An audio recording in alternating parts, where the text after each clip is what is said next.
자, 다음 주제는요, AI 시대의 예술의 미래라는 내용을 한번 다뤄보겠습니다. 이 내용은 우리 그 회원 한 분이 이메일로 주신 그 질문을 토대로 준비를 했습니다. 얼마 전에 그 타임지에서 인류를 변화시킨 100대 발명품을 선정한 적이 있는데, 바퀴를 들더라고요, 바퀴. 그 다음에 문자, 그리고 농경의 시작, 그 다음에 인쇄술, 그 다음에 컴퓨터, 이렇게 5개를 들었는데, 하나를 더 들으라면 아마 인공지능이 되지 않을까, 그렇게 생각이 되고, 인공지능 얘기는 뭐 오래전부터 있어 왔지만, 그렇게 우리가 이제 피부로 체감할 수 없었는데, 2016년인가요? 그 알파고 나올 때, 그때 잠깐 시끄러웠다가, 그 뒤로 좀 잠잠해 있었는데, 작년 하반기, 올해부터가 다시 그 인공지능에 대한 얘기들이 화두가 되고 있어요. 특히 올해가 그런 인공지능의 본격적인 원년이 되지 않을까 이렇게 생각이 들 정도로 최근에 핫 이슈가 되고 있는 주제라서 오늘 한번 다루게 됐습니다. 발동이 걸린 거는 이 챗 GPT의 등장인데, 이 챗 GPT는 대화형 인공지능 서비스라고 할 수 있는데, 뭐 옛날에도 이런 게 있었지만 아주 기초적인 그런 것만 했었는데, 이번에 나온 거는요, 뭐 기능이 굉장히 다양해요. 레포트를 쓸 때, 뭐 논문 쓸 때, 또는 뭐 글도 다 써주고 요약해주고, 시, 소설, 편지 이런 것도 다 대행해서 할 수가 있고, 번역까지 다 해주니까 똑똑한 개인 비서를 둔 셈인데, 구글의 그 검색하고는 조금 그 차원이 다른 그런 얘기가 되고 있는 거고, 저도 뭐 며칠 써봤는데 굉장해요. 올해부터는 인공지능의 그 새로운 패러다임이 열리지 않을까 그렇게 생각이 되고, 이 챗 GPT는 이제 올해 들어서 이제 핫해진 것이고, 작년부터 또 뜨거운 것이 이 미드저니 프로그램이에요. 이 미드저니를 이용한 이런 인공지능 미술이 화제를 불러일으켰는데, 작년 6월 달에 그 미국 콜로라도 박람회에서 제이슨 앨런이라는 사람이 이 작품을 출품해가지고 디지털 아티스트 부분에서 1위를 수상을 했는데, 이게 이제 미드저니로 만든 건데, 미드저니는 영어로 단어를 이렇게 써 놓으면은요, 그냥 그림으로 바꿔주는 거예요. 작가가 뭐 그린 게 아니죠. 글씨를 이렇게 써주면은 글씨가 이미지를 만들어 버리거든요.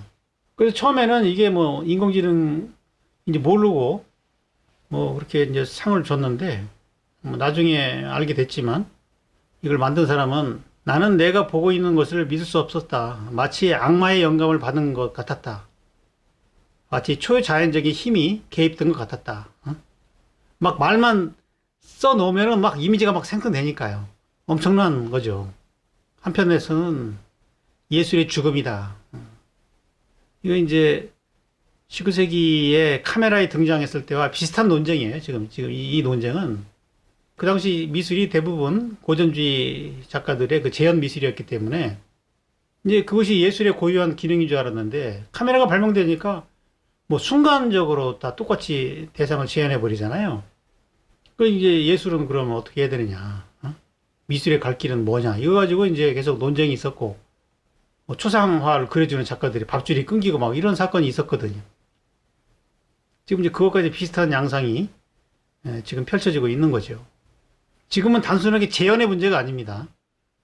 창작을 해낸다니까요. 그리고 이제 요거는 며칠 전에 네덜란드 헤이그에 있는 마우리츠 하위스 미술관이라는 데서, 여기가 이제 그 페르메르의 그 원작을 갖고 있는 미술관이에요. 근데 그 암스테르담 국립미술관에서 작품을 대여해 갔어요. 그래가지고 그동안에 미술 애호가들한테 그 자리를 그 대신할 작품들을 공모를 했는데, 근데 이제 오른쪽에 있는 저 작품이 당선이 된 거죠. 적어도 이제 미드저니로 만든 거거든요. 그래서 이제 저것도 이제 논란이 지금 되고 있습니다. 3,400여 점이 접수가 됐는데 5점만 이제 출력해서 전시를 했고요. 자, 전에 한번 소개해드린 그런 프로그램인데 넥스트 렘브란트라고 이게 이제 2016년에 개발이 된 거거든요. 이때만 하더라도요, 이 한 작가의 작품을 다 그 입력을 해가지고 학습을 시킨 뒤에 그 작가 렘브란트의 작품을 만들어낸 거거든요. 그래서 질감까지를 완벽하게 이렇게 해낸 건데 실제 렘브란트 왼쪽에 있는 작품과 비교를 해보면은 거의 차이를 발견하기 어려울 정도로 섬세하게 작업을 했는데 이거는 이제 한 작가의 그런 작품을 하는 거기 때문에 어차피 뭐 조금 다르게 하더라도 작가의 그 변주 정도가 되는 거라서 뭐 요즘에 작가들이 뭐 응용하기에는 뭐 이런 거는 좀 어렵죠. 근데 요즘에 나오는 거는 이제 요런 차원이 아닌 거죠. 창작이 된다는 거죠. 그 가장 핫한 프로그램이 미드저니인데 영어로 이제 텍스트로 입력하면은 출력이 되고 그걸 또 개선할 수가 있고 변형을 또 계속 할 수가 있어요. 미드저니로 만든 그 사례들을 한번 보면은 뭐 이런 작품들.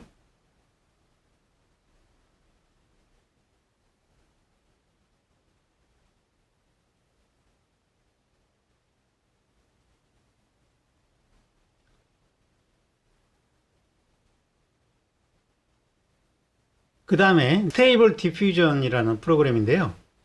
이런 식으로 그냥 영어로 문장을 이렇게 쳐놓으면은 거기에 다른 이미지가 이렇게 나와버린다는 얘기.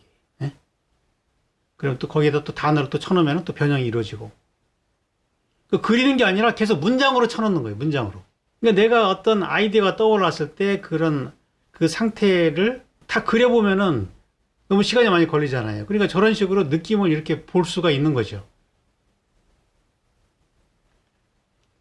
그 다음에 하나 더 소개해드리면은 달리2라는 프로그램인데 이렇게 여러 가지를 합성할 수가 있고 또 뭐 붓터치처럼 그런 효과도 낼 수가 있고 그야말로 이제 아이디어가 중시되는 거죠. 머릿속에 떠오르는 그런 이미지들을 바로바로 이렇게 만들어 볼 수 있는 거잖아요. 그러니까 꼭 이런 식으로 결과물을 내지 않더라도 아이디어 단계에서 한번 실현해 보는 그런 차원에서 한번 이렇게 해보는 거는 도움이 될 것 같아요. 이 포토샵하고는 또 이건 차원이 다른 거니까. 그 다음에 이 AI 작가로서 아주 활발하게 활동을 하고 있는 마리오 클링게만의 최근 작업들을 한번 소개해 드릴게요. 이분은 독일 컴퓨터 과학자인데 신경망, 컴퓨터 학습 및 AI 아트 분야로 선구적인 지위를 차지하고 있고 과학자이기 때문에 자기가 원하는 방향으로 이걸 만들 수가 있는 거죠. 최근에 그 이 보토라는 프로그램을 개발했는데요. AI 작가죠. AI 작가 자기를 소개하는 그런 내용인데 2021년에 만들어진 프로젝트인데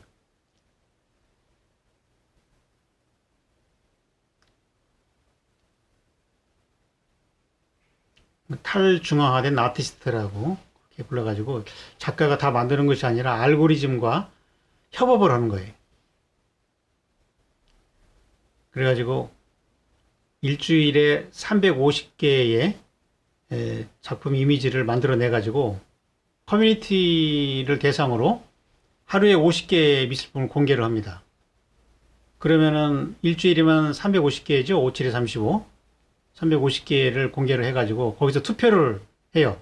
커뮤니티에 투표를 해가지고 투표 결과를 그 제작 알고리즘이 학습을 시켜요. 그 다음에 그 중에서 가장 선호도가 높은 거를 경매에 붙여가지고 판매를 합니다. 네 번째 경매에서 발생한 수익금을 또 커뮤니티 참가자한테 분배를 하는 방식으로 커뮤니티하고 작가하고 그 다음에 AI 작가 이게 이제 협업을 하는 거죠. 이런 식으로 지금 진행이 되고 있고 이제 그 프로그램을 통해서 지금 만든 작품들이에요. 인간과 AI가 함께 일하는 방식을 채택을 하고 있는 거고,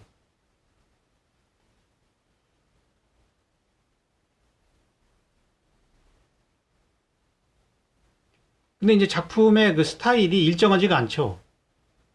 여러 사람들의 의견이 반영이 돼서 만들어지다 보니까 고르게 작품이 나오지는 않죠.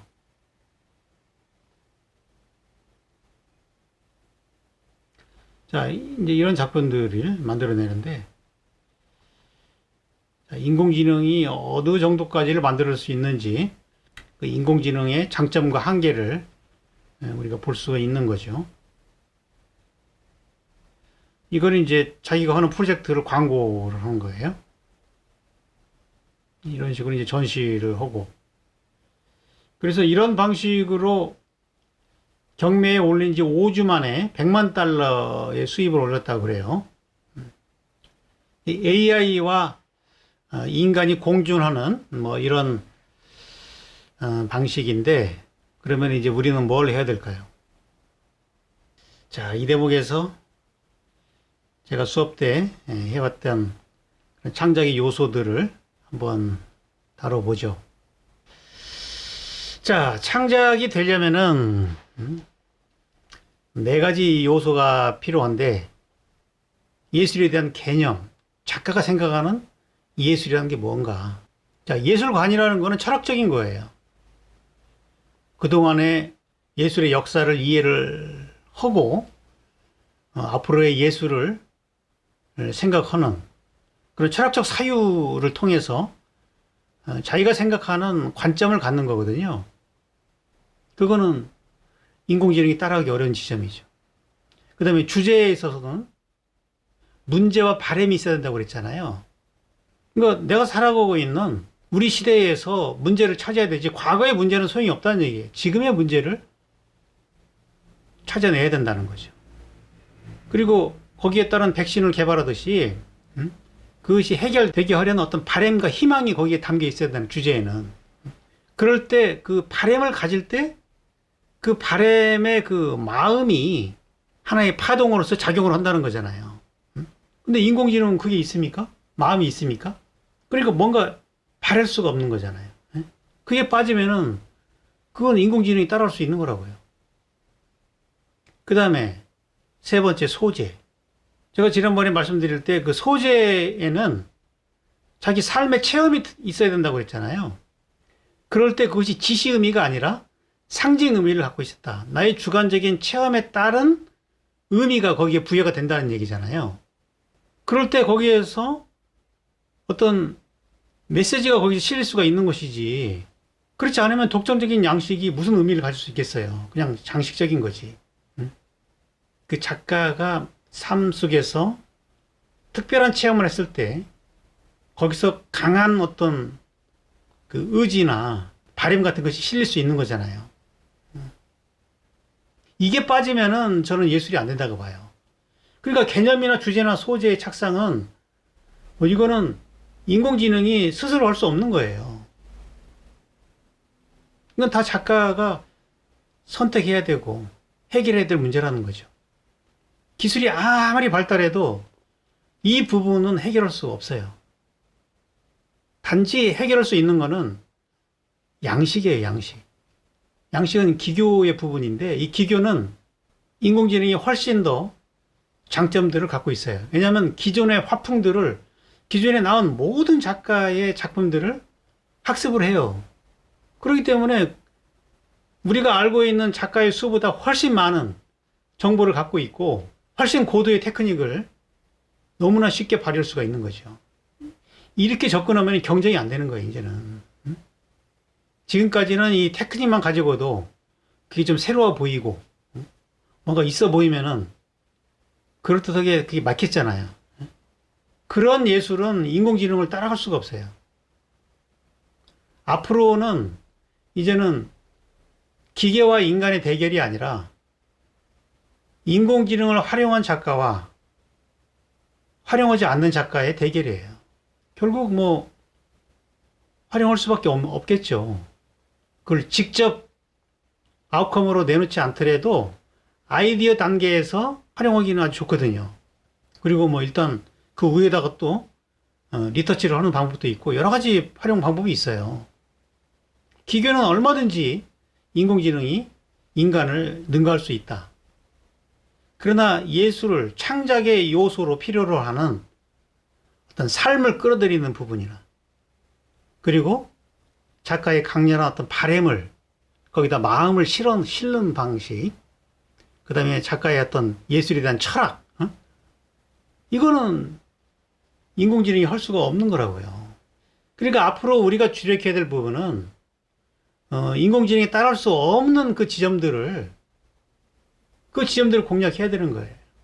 그렇게 보면은 아까 보여줬던 그런 인공지능 작품들이 큰 의미를 갖기 어려워요. 왜? 거기에 무슨 바램도 없고, 뭐 체험도 없고, 그냥 테크닉인 거예요, 그거는. 새로울 수는 있어요. 그러나 새로움의 의미를 갖기는 어렵다. 우리는 여기에 승부를 걸어야 되는 거라고요.